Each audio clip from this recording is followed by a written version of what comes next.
Have you ever stopped to wonder if ice and water are really, different things? Or where a puddle actually goes after it rains? Or how about this one? How a cold glass of water gets all sweaty on a hot day like it's magic? Well, today, we're going to be detectives and uncover some of water's biggest secrets, secrets that are hiding in plain sight. So let's jump right in and start the investigation. And hey, we're not doing this alone. Let's meet Avi and Thirav. These two are our guides for today. They are super curious about everything, and just like us, they've got some big questions they're trying to figure out. They'll help us piece together all the clues. So, our first mystery, it all starts on a sunny afternoon. Avi and Thirav are kicking back with some lemonade, and they notice the ice cubes clinking around in the glass. A totally normal scene. But for them, this simple thing sparks a huge debate and our very first puzzle. So here's the question they're arguing about. Are ice and water two totally different substances? Thirav looks at the solid ice, then at the liquid lemonade, and he's convinced they have to be. But Avi's not so sure. What do you think? At first glance, it kind of seems obvious, doesn't it? One is hard and solid, the other one flows. Let's take a closer look. If you just trust your senses, they feel completely different. You can literally pick up an ice cube, right? It's a solid thing you can hold. But water? Nope. It just flows right through your fingers, it splashes. So based on that evidence alone, you can totally see why you'd think they're two separate things. But here is the big reveal. They aren't different substances at all. They are just two different states of the exact same thing. It's all just water. Ice is simply the solid state of water, and what we call water is its liquid state. Think of it like it's all H2O, just wearing a different outfit. And with that, mystery number one is solved. Okay, let's move on to our next case. After a morning rain shower, Avi and Thirav spot puddles all over the place. But by the evening, poof, some of them are just gone. Avi's guess is that the water just soaked into the ground. But is that really the whole story? To test that idea, they do a really simple experiment. They take a spoonful of water and put it on a solid steel plate and just watch what happens. And you know what? The water still disappears. But obviously, it can't soak through solid steel. So if it's not being absorbed, where in the world is it going? The answer has a fancy scientific name: evaporation. That liquid water, whether it's on the plates or in a puddle, is slowly turning into an invisible gas called water vapor. It then just mixes into the air. So it's not really disappearing. It's just performing a little magic trick and changing into its third state, a gas.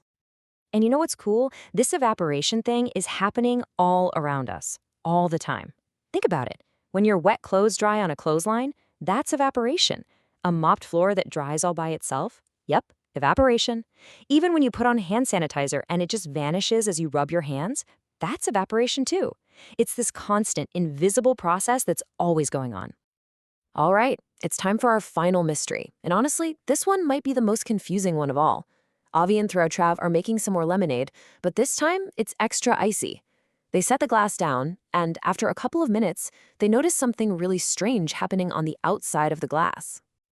Take a look at this. These little water droplets have shown up all over the outside of the glass, making it look like the glass is sweating. So where is this water coming from? Could it have leaked through the glass? Well, Avi and Thirav have a couple of theories about that. Okay, so this is Avi's first guess. And it makes sense, right? Maybe there are teeny tiny invisible holes in the glass and some of the water is just seeping out. It's a really common idea, but is it actually what's happening? But Thirav has a fantastic counterargument. He points out that if water were leaking out of the glass, then the water level inside the glass should be going down. But when they look closely, it hasn't dropped at all. So that tells them the water has to be coming from somewhere else.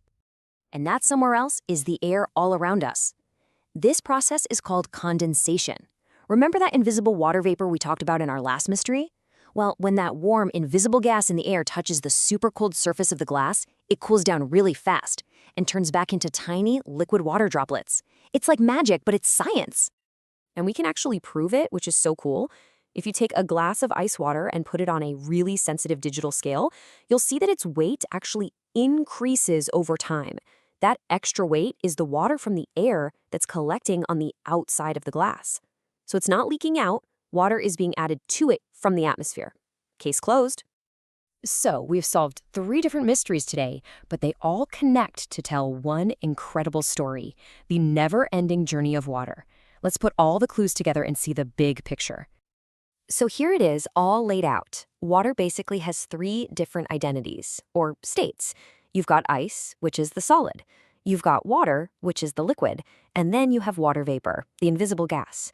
They all have different properties, but deep down, it's all the same stuff, just in a different costume.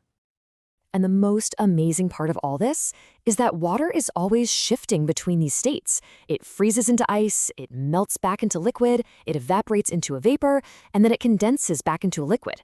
It's this beautiful, continuous cycle that's happening right now, all around you. So, now that you're armed with all this new knowledge, I've got one last question for you. Think like a detective. As you go about the rest of your day today, where are you going to spot evaporation and condensation in action? I promise you, the clues are everywhere, just waiting for you to find them.